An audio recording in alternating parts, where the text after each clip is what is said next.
बरखा दत्त एक ऐसा नाम जिसे राष्ट्रवादी और नेशनलिस्ट टाइप के लोग यानी कि हम जैसे लोग बिल्कुल भी लाइक नहीं करते, बिल्कुल भी पसंद नहीं करते, क्योंकि ये पसंदीदा है उन लोगों की जिनको हम आम और चिल्लड़ भाषा में वामपंथी या फिर समुदाय विशेष कहते हैं, क्योंकि ये उनकी बहुत ही फेवरेट है।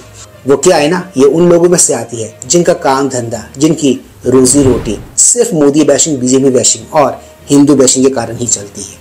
पर न जाने मुझे ऐसा क्यों लग रहा है कि इसका मन बदल गया या फिर इसका दिल बदल गया, खासकर पहलगाम हमले के बाद से।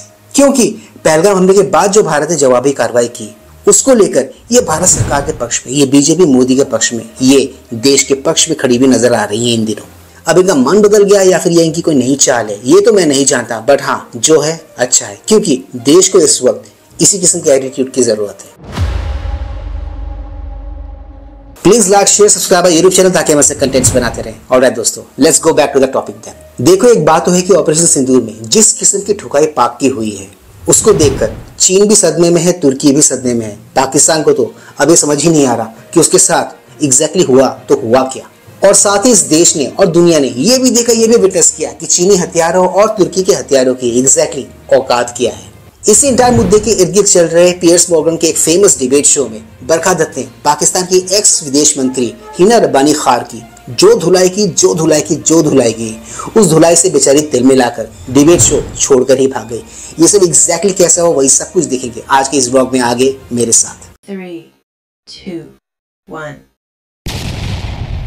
Does she acknowledge the Lashkar-e-Taiba, recognized to be a terrorist group by the United States and the United Kingdom, recognized to be the group responsible for the Mumbai terror attacks of 26/11 in which 6 Americans died?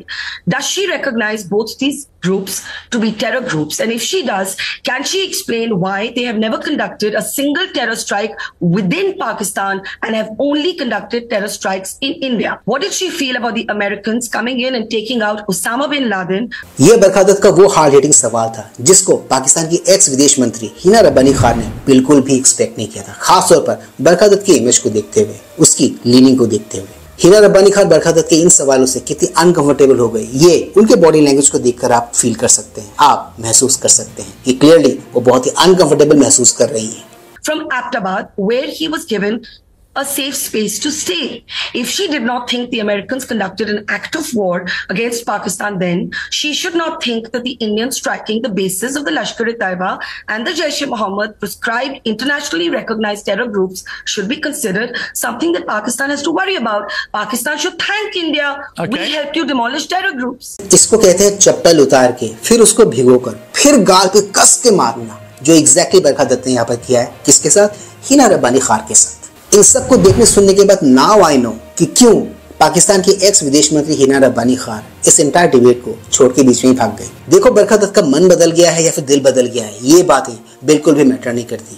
The only thing which matters is कि इस समय आप देश के साथ खड़े हो या फिर नहीं, एंड क्लियरली इस समय ये देश के साथ खड़ी है, जो कि एक अच्छी बात है। और याद रखना, कुछ हो ना हो, देश सबसे पहले, क्योंकि ये देश है तभी हम हैं। तो दोस्तों, आज के इस ब्लॉग में सिर्फ इतना ही। मैं मिलूंगा आप सबके साथ अपने अगले ब्लॉग में। And yes, don't forget to like, share, subscribe YouTube channel. इससे हमें शक्ति मिलती है, इससे हमें ताकत मिलती है और इससे हमें मोटिवेशन मिलती है। कीप स्माइलिंग दोस्तों।